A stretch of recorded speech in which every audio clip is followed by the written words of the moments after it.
Shalom teman-teman, bagaimana nih kabarnya? Semoga tetap sehat dan selalu mengandalkan Tuhan dalam setiap saat. Walaupun kita tidak bisa berkumpul bersama-sama beribadah di rumah Tuhan dan diharuskan beribadah di rumah masing-masing, kita harus tetap semangat memuji memuliakan nama Tuhan. Jadi siap untuk beribadah? Jika sudah siap, kita akan memulai ibadah. Namun sebelum itu, saya persilakan teman-teman untuk mengambil saat teduh atau doa pribadi. Saat teduh saya persilakan.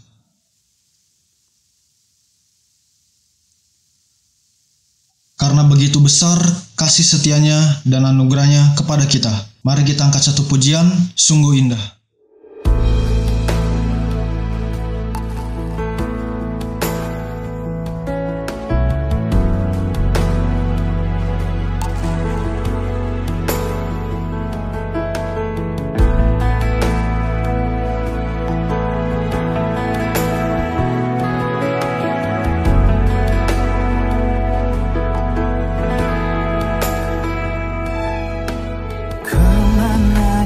Aku dapat pergi menjauhi rohmu yang suci, kau sahabat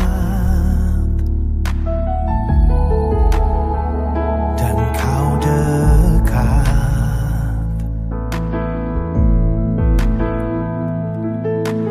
Bahkan seluruh pengabdian bisa membalas kesetiaanmu, sungguh mulia.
Yesus, terima kasih atas kesempatan yang Tuhan berikan pada hari ini, karena Tuhan masih memberikan kesempatan kepada kami untuk beribadah, memuji, memuliakan nama-Mu meskipun di rumah masing-masing. Kiranya ibadah ini Tuhan berkati dari awal, pertengahan, hingga akhirnya. Terima kasih Tuhan. Di dalam nama Tuhan Yesus, kami berdoa dan mengucap syukur. Amin. Sebelum memasuki doa syafaat serta doa Bapa kami dan firman Tuhan yang akan disampaikan oleh yang banyak, mari kita angkat satu pujian, Dia mengerti.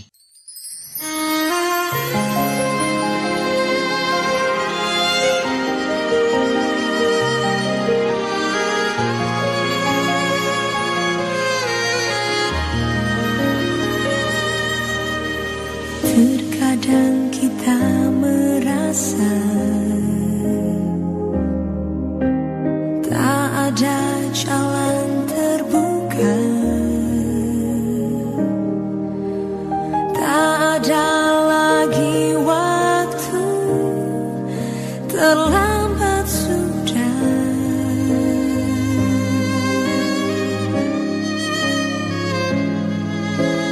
Tuhan tak pernah berdusta, Dia selalu pegang janjinya. Bagi orang percaya, mujizat nyata.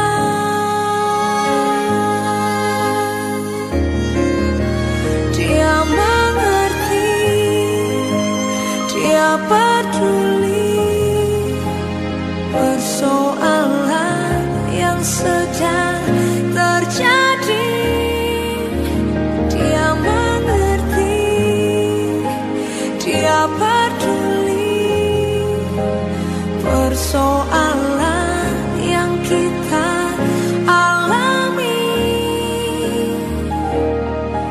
Namun satu yang Dia minta, agar kita percaya sampai mujizat menjadi nyata.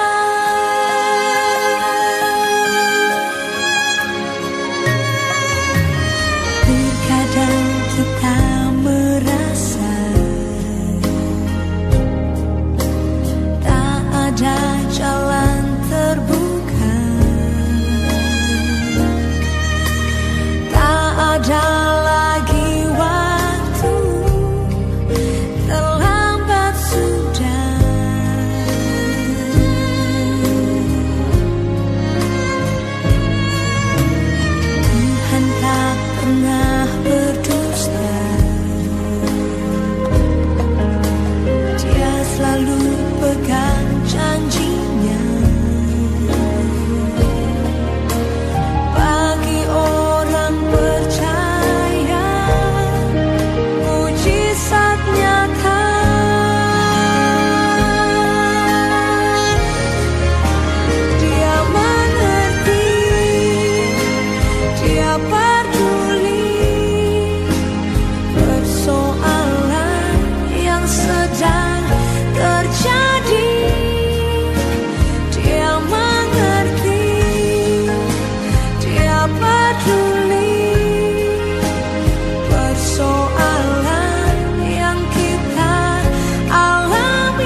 Yesus, terima kasih atas kesempatan yang Tuhan berikan pada hari ini, karena Tuhan masih memberikan kesempatan kepada kami untuk beribadah, memuji, memuliakan nama-Mu meskipun di rumah masing-masing. Saat ini kami mau berdoa untuk pemerintah bangsa negara kami ini, dari tingkat tertinggi hingga yang terendah. Kiranya Tuhan pakai mereka untuk melaksanakan tugas-tugasnya dengan baik. Terima kasih Tuhan, kami mau berdoa untuk semua tim medis, garda terdepan, serta relawan yang sampai saat ini sedang menangani wabah virus corona. Kiranya Tuhan berikan semangat, kekuatan, serta Tuhan cukupkan segala kebutuhannya dalam menangani wabah virus corona ini. Terima kasih Tuhan, kami mau berdoa juga untuk gereja dimanapun berada. Kiranya Tuhan berkati baik gembala sidang, pengurus yang terlibat, serta jemaatnya. Terima kasih Tuhan, kami juga mau berdoa untuk keluarga kami, serta kedua orang tua kami. Kiranya Tuhan berkati baik kesehatan, usaha pekerjaan, Tuhan juga berkati pendidikan kami, dan Tuhan cukupkan segala kebutuhan kami. Terima kasih Tuhan, di dalam nama Tuhan Yesus yang telah mengajarkan doa Bapa kami yang akan kami sampaikan secara bersama-sama. Bapa kami yang di surga, dikuduskanlah nama-Mu, datanglah kerajaan-Mu, jadilah kehendak-Mu di bumi seperti di surga. Berikanlah kami pada hari ini makanan kami yang secukupnya, dan ampunilah kami akan kesalahan kami, seperti kami juga mengampuni orang yang bersalah kepada kami. Dan janganlah membawa kami ke dalam pencobaan, tetapi lepaskan kami daripada yang jahat, karena Engkau yang punya kerajaan, dan kuasa, dan kemuliaan sampai selama-lamanya. Amin. Shalom teman-teman, apa kabarnya? Semoga semua dalam keadaan sehat ya.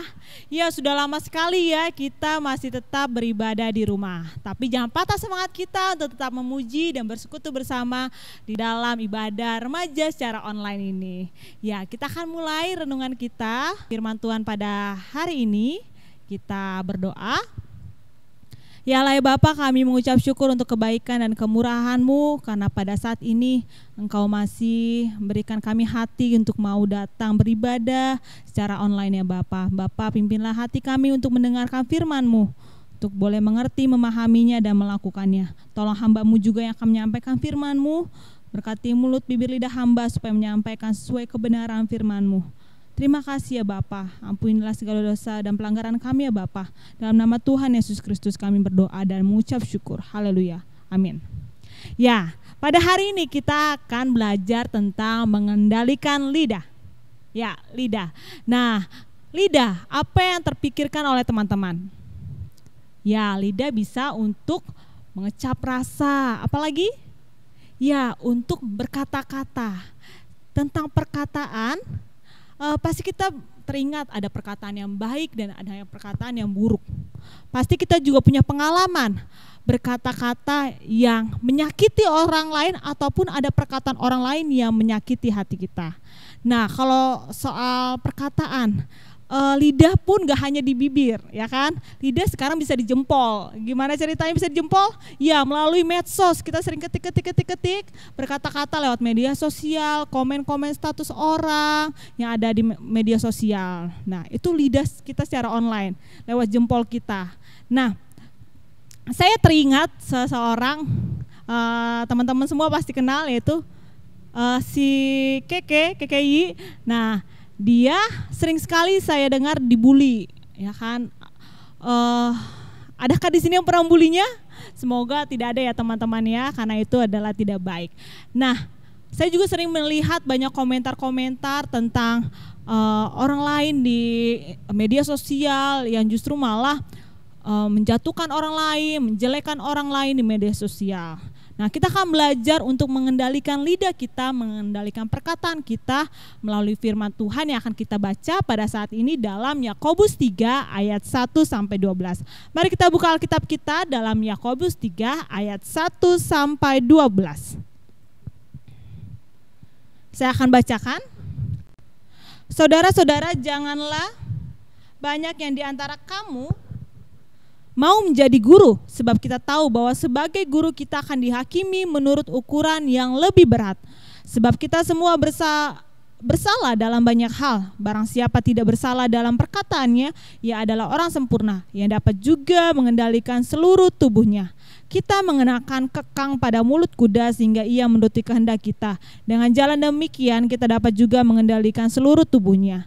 Dan lihat saja kapal-kapal walaupun amat besar dan digerakkan oleh angin keras, namun dapat dikendalikan oleh kemudi yang amat kecil menurut kehendak jurumudi. Demikian juga lidah, walaupun suatu anggota kecil dari tubuh, namun dapat memegahkan perkara-perkara yang besar. Lihatlah betapapun kecilnya api, ia dapat membakar hutan yang besar. Lidah pun adalah api, ia merupakan suatu dunia kejahatan dan mengambil tempat di antara anggota-anggota tubuh kita sebagai sesuatu yang dapat menodai seluruh tubuh dan menyalakan roda kehidupan kita, sehingga ia sendiri dinyalakan oleh api neraka. Semua jenis binatang liar, burung-burung, serta binatang-binatang menjalar, dan binatang-binatang laut dapat dijinakan dan telah dijinakan oleh sifat manusia. Tetapi tidak seorang pun yang berkuasa menjinakan lidah. Ia adalah sesuatu yang buas, yang tak terkuasai dan penuh racun yang mematikan. Dengan lidah kita memuji Tuhan Bapa kita, dan dengan lidah kita mengutuk manusia yang diciptakan menurut rupa Allah. Dari mulut yang satu keluar berkat dan kutuk. Hal ini saudara-saudaraku tidak boleh demikian terjadi. Adakah sumber memancarkan air tawar dan air pahit dari mata air yang sama? Saudara-saudaraku, adakah pohon ara dapat menghasilkan buah zaitun, dan adakah pokok anggur dapat menghasilkan buah ara? Demikian juga mata air asin tidak dapat mengeluarkan air tawar. Demikian firman Tuhan. Nah, dari firman ini kita akan belajar tentang bahaya lidah. Di dalam pasal yang pertama bahwa dikatakan jangan kamu menjadi guru, sebab kita tahu bahwa sebagai guru kita akan dihakimi menurut ukuran kita. Ini bukan larangan supaya setiap kita nggak boleh jadi guru, bukan, tapi ini ada peringatan. Kenapa? Karena guru itu kan menasehati, memberikan arahan, dan itu akan menjadi tolak ukur yang akan diukurkan kembali kepada diri seorang guru. Nah, tidak semua, bukan guru saja, tapi semua orang bisa menjadi guru di mana saja. Setiap orang akan menjadi guru bagi orang lain. Ketika mereka menasihati, ketika mereka memotivasi, bahkan ketika mereka menghakimi orang lain. Dan itu akan diukurkan kembali kepada kita. Ketika kita menghakimi orang, kamu harus sabar kalau begini. Dan itu pun harus akan menjadi tolak ukur kepada kita. Apakah kita sabar ketika kita menghakimi orang, ketika kita menghadapi hal yang sama? Nah, itu maksudnya bahwa kita akan diukurkan. Dalam Matius 12 ayat 37 berkata, Matius 12 ayat 37, karena menurut ucapanmu engkau akan dibenarkan, dan menurut ucapanmu pula engkau akan dihukum. Jadi apa yang kita ucapkan itulah yang akan dinilai. Apakah benar ataukah tidak. Apakah itu akan menjadi kebenaran buat kita atau justru menjadi tolak ukur bagi kita dan yang menghukum kita. Itu yang pertama. Lidah menjadi tolak ukur untuk menilai diri kita sendiri. Yang kedua adalah lidah itu kecil tapi kuat dan besar pengaruhnya. Di pasal ketiga dikatakan dia seperti kekang pada mulut kuda. Sehingga ketika dikekang mulut kuda, kuda dapat dikendalikan dan dapat menuruti perintah. Nah, dan kedua seperti kapal yang sangat besar, menghadapi angin yang sangat besar, dikendalikan oleh jurumudi yang sangat kecil. Nah, itu begitupun lidah itu kecil tapi dapat mengendalikan seluruh tubuh kita. Ketika kita berkata-kata pun akan mempengaruhi segala tindakan kita. Dia kecil tapi kuat dan sangat besar pengaruhnya. Di pasal 5 dikatakan demikian juga lidah, walaupun suatu anggota kecil dari tubuh, namun dapat memegahkan perkara-perkara yang besar. Nah, ini lidah kecil tapi dapat memperbesar masalah yang sangat besar, yang kecil jadi sangat besar. Seperti jika teman-teman menghadapi masalah yang sebenarnya simpel, tapi karena ada yang ngomporin, manas-manasin, hal itu menjadi masalah yang sangat besar dan mungkin berdampak bagi orang lain dan sangat berbahaya. Nah, mungkin juga ya teman-teman dengar ada artis-artis Korea dan artis yang lain dan dibully bahkan sampai bunuh diri. Dan itu kan mungkin bagi teman-teman itu kecil, buliannya kecil, tapi bagi orang lain itu sangat besar pengaruhnya bagi dia dan bahkan membuat dia down dan bahkan sampai stres dan bunuh diri. Nah, itu bahayanya ya, kecil tapi kuat dan besar, sangat besar pengaruhnya bagi orang lain. Yang ketiga, lidah bagaikan api. Api itu apa? Panas. Siapa sini yang kalau mendengar celotehan, mendengar ejekan orang lain, pasti kupingnya panas kan? Nah itu lidah seperti api, panas. Perkataan kita yang kita keluarkan bisa memanaskan hati orang lain, bisa memanaskan telinga orang lain. Dan kedua, bisa merusak, bisa menghancurkan. Dan yang ketiga, mudah menyebar. Seperti orang sedang bergosip.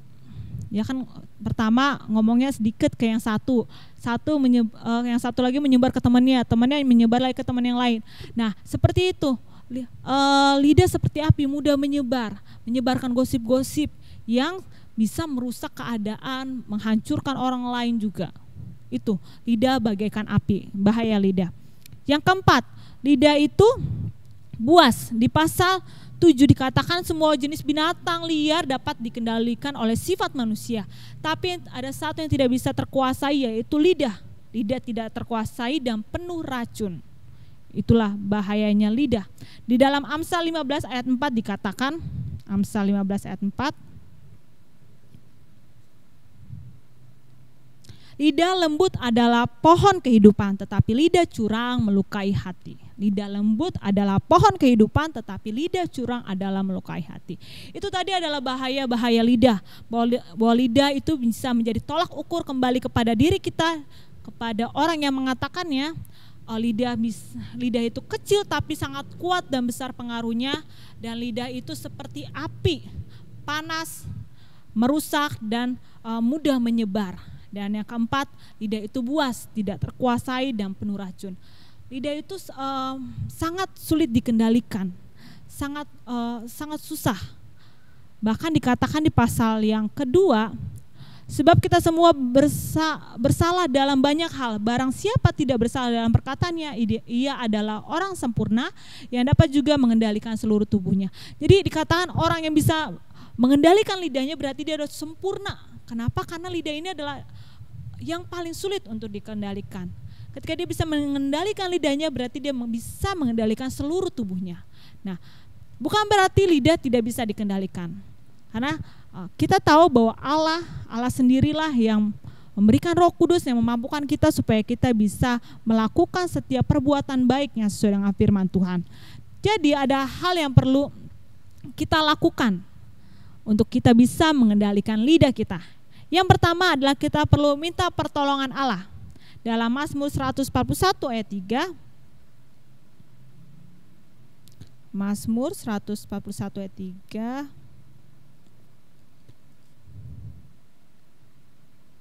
Awasilah mulutku ya Tuhan, berjaga-jagalah pada pintu bibirku. Awasilah mulutku ya Tuhan, berjaga-jagalah pada pintu bibirku. Dalam Mazmur 141 ayat 3 tadi kita diingatkan untuk meminta pertolongan kepada Tuhan untuk mengawasi lidah kita. Bukan hanya mengawasi, tapi Tuhan juga memberikan pertolongan kepada kita. Di dalam pasal 2 Timotius 3 ayat 16-17 berkata bahwa firman Allah itu bermanfaat untuk mengajar kita, mendidik kita, memperbaiki kelakuan kita, dan juga Tuhan memperlengkapi kita untuk melakukan perbuatan-perbuatan yang baik. Jadi bukan suatu yang mustahil bahwa setiap umat Allah bisa melakukan perbuatan yang baik. Yang sulit sekalipun seperti mengendalikan lidah itu pasti bisa dengan pertolongan siapa? Ya, dengan pertolongan oleh Roh Kudus. Sehingga kita perlu meminta pimpinan Tuhan.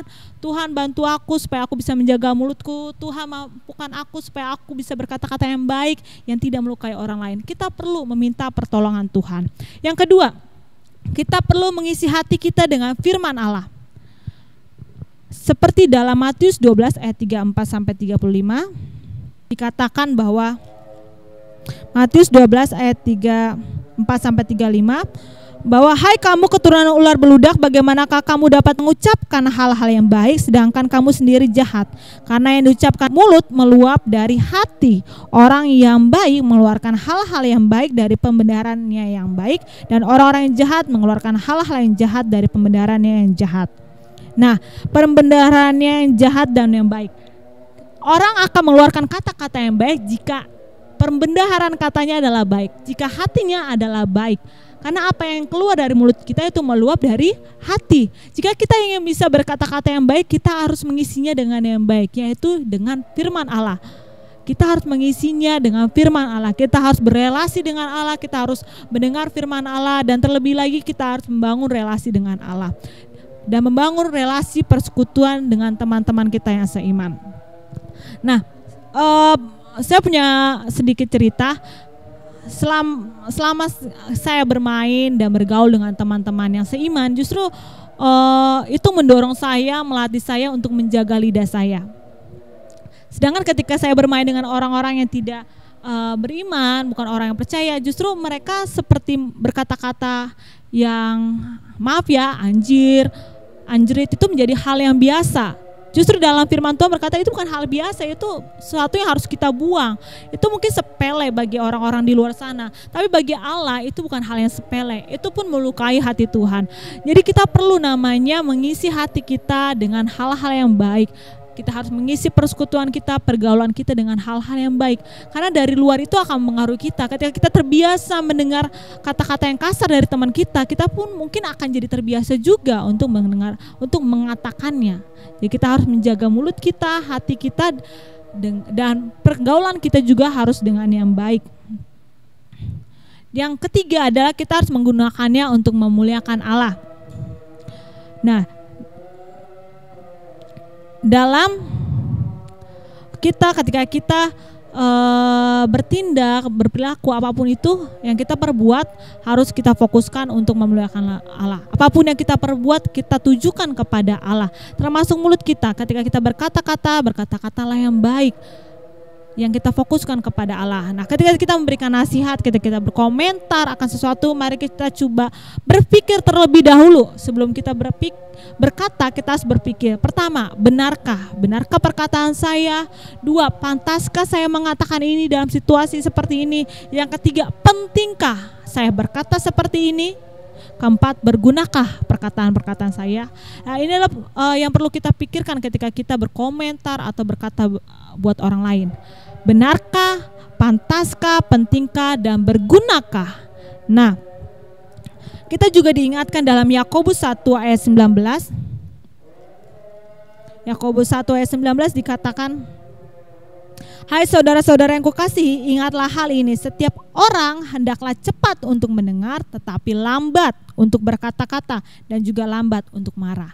Dan kita dalam firman ini kita diingatkan bahwa dan setiap kita berkomentar, merespon akan apa yang kita lihat, apa yang kita dengar, kita harus meresponnya dengan bijak. Yaitu pertama, hendaklah cepat mendengar, tetapi lambat untuk berkata-kata. Inilah kenapa mungkin Tuhan berikan 2 telinga dan 1 mulut, supaya kita lebih banyak mendengar dan berkata-katanya lebih sedikit. Ada istilah pepatah mengatakan diam adalah emas. Bisa juga. Karena berarti dia mengendalikan mulutnya, mengendalikan setiap ucapan yang keluar. Dia hanya mengeluarkan kata-kata yang baik, yang benar, dan tidak asal berkomentar. Dalam Amsal 18 ayat 21 juga dikatakan, Amsal 18 ayat 21, hidup dan mati dikuasai oleh lidah. Siapa suka menggemakannya akan memakan buahnya. Siapa yang suka menggemakannya akan memakan buahnya. Nah, setiap perkataan kita itu pun akan berdampak pada diri kita sendiri. Ketika kita mengejek orang lain, ketika kita melukai hati orang lain, bisa aja berdampaknya apa? Orang lain bisa balas dendam kepada kita. Begitu juga di sekolah, mungkin kita berkata kasar tentang guru-guru kita. Ya bisa aja berdampaknya ada apa? Nilai kita bisa jelek, atau bahkan kita bisa dihukum. Dan bisa juga dikeluarin karena kita berkata dengan tidak baik kepada guru-guru kita. Nah, begitu juga mungkin kepada orang tua kita, ketika kita tidak menjaga ucapan kita, orang tua pun akan marah dan menghukum kita. Nah, itu akan kembali ke kita lagi kan, berdampak kepada diri kita. Begitu juga kepada teman-teman kita, ketika kita berkata yang tidak baik, teman-teman kita pun pasti akan tidak suka dan tidak ingin lagi bergaul sama kita, berteman sama kita. Nah, setiap ucapan kita akan bertimbal balik kepada kita. Jadi pentingnya kita menjaga mulut kita, dan yang pastinya kita harus menggunakannya untuk hal baik dan untuk memuliakan nama Tuhan. Ayat penutup dalam pasal Yesaya 50 ayat 4, mari kita baca Yesaya 50 ayat 4. Tuhan Allah telah memberikan kepadaku lidah seorang murid, supaya dengan perkataan aku dapat memberi semangat baru kepada orang yang letih lesu. Setiap pagi ia mempertajam pendengaranku untuk mendengar seperti seorang murid. Kiranya lidah kita dapat kita gunakan dengan baik, sehingga kita dapat menyampaikan perkataan yang dapat memberikan semangat bagi orang lain, bukan menjatuhkan orang lain, bukan menghina orang lain, bukan menjelekan orang lain. Apalagi menjelekan, ya, itu kan ciptaan Tuhan juga, berarti kita sama aja menjelekan Tuhan. Nah, itu kita harus hati-hati dengan mulut kita. Kita berkomentar, tidak hanya saat kita berkata-kata, tapi ketika kita menggunakan jempol kita ini sebagai mulut kita di media sosial, kita harus gunakan sebijak mungkin dan sehati-hati mungkin. Jangan sampai itu berdampak pada kita. Nah, mari kita juga sebagai anak-anak Allah, kita menjadi terang dalam mulut kita, supaya kita bisa memancarkan kasih Tuhan, supaya banyak orang mengenal Tuhan melalui mulut kita. Nah, demikian firman Tuhan, kiranya kita semakin dikuatkan dan diteguhkan melalui firman ini. Mari kita tutup dalam doa. Ya Bapa, terima kasih untuk firman yang kembali kami boleh renungkan di hari ini, ya Bapa. Tolonglah kami supaya kami dapat menjaga lidah kami, sehingga kami dapat menggunakannya dengan baik, ya Bapa. Ampunilah kami, ya Bapa, karena seringkali kami menggunakan kata-kata kasar, kata-kata yang mungkin sepele, ya Bapa, tapi ternyata sangat melukai hati-Mu, ya Bapa. Ampuni kami, ya Bapa. Tolong kami supaya kami dapat menggunakan mulut kami, lidah kami untuk mengatakan yang baik. Begitu juga, ya Bapa, ketika kami berkomentar di media sosial, ya Bapa, apapun itu, tolonglah kami, ingatkan kami terus supaya kami bisa berkomentar dengan baik, tidak menjelekan orang lain, dan bisa menjadi penyemangat, memberi motivasi kepada orang lain, membangun orang lain, ya Bapa. Terima kasih, ya Bapa, ampunilah kami, ya Bapa. Terima kasih, ya Bapa, untuk firman-Mu ini. Dalam nama Tuhan Yesus Kristus kami berdoa dan mengucap syukur. Haleluya. Amin. Puji Tuhan, kita telah mendengarkan firman Tuhan. Tiba saatnya kita akan mengakhiri ibadah hari ini. Namun sebelum itu, mari kita angkat satu pujian dalam Yesus.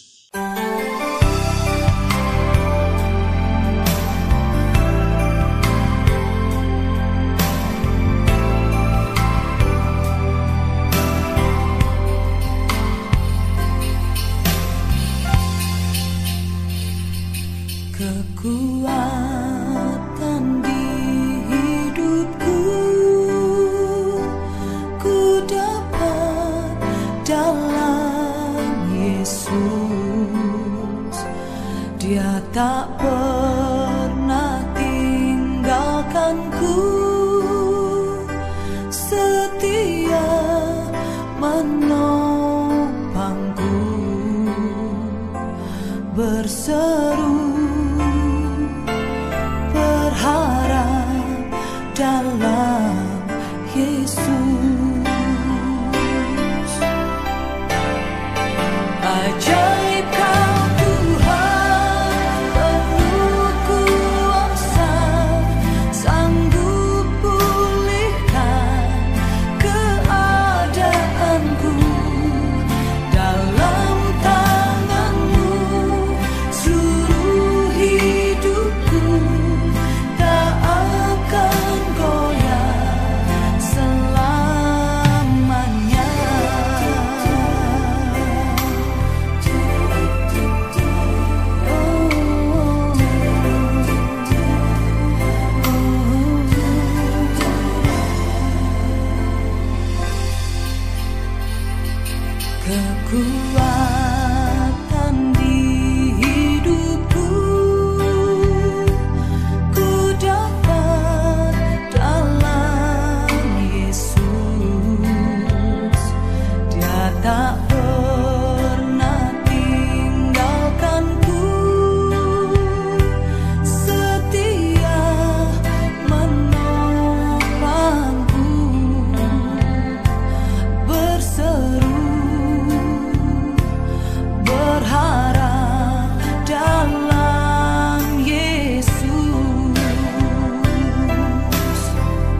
dalam tangan-Mu seluruh hidupku tak akan goyah selamanya.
Mari kita berdoa. Tuhan Yesus, terima kasih atas kesempatan yang Tuhan berikan pada hari ini, karena Tuhan masih memberikan kesempatan kepada kami untuk beribadah, memuji, memuliakan nama-Mu meskipun di rumah masing-masing. Kiranya di penghujung ibadah ini dapat menyenangkan hati-Mu Tuhan. Ampuni segala dosa pelanggaran kami kalau kami masih belum bersungguh-sungguh selama ibadah. Kami juga mau berdoa secara khususnya untuk teman kami Samuel Petra, Chelsea dan Erika yang saat ini sedang berulang tahun. Kiranya di umur saat ini Tuhan berkati baik kesehatan, pendidikan, dan takut akan Tuhan. Terima kasih Tuhan. Di dalam nama Tuhan Yesus kami sudah berdoa dan mengucap syukur. Amin.